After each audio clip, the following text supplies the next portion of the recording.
Soulagement dans le département de la Saône-et-Loire. L'accès aux soins sera facilité pour ceux qui en ont besoin. C'est en fait une des mesures du plan santé qui a été présentée il n'y a pas longtemps. Recrutement de 400 médecins dans les zones de déserts médicaux. Ils sont salariés et c'est ça la nouveauté. Dans les centres de santé, les premiers résultats d'ailleurs sont assez positifs. Reportage Bastien Coquel. Depuis son arrivée en avril à Champforgeuil, Sophie Bricou enchaîne les consultations. Les patients sont très contents d'avoir à nouveau un médecin à Champforgeuil. Ouais.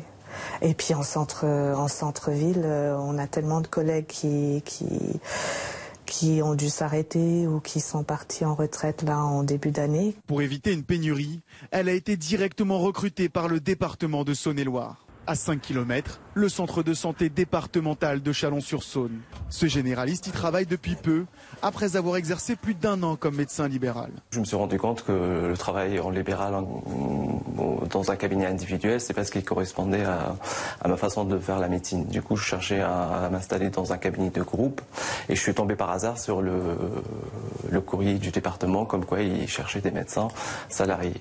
Les avantages, une semaine de 39 heures et un allègement des tâches administratives.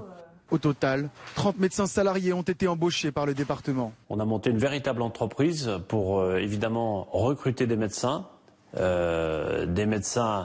salariés du département et que l'on installe finalement là où il y a des besoins dans le territoire. Des besoins auxquels André Acari compte bien répondre.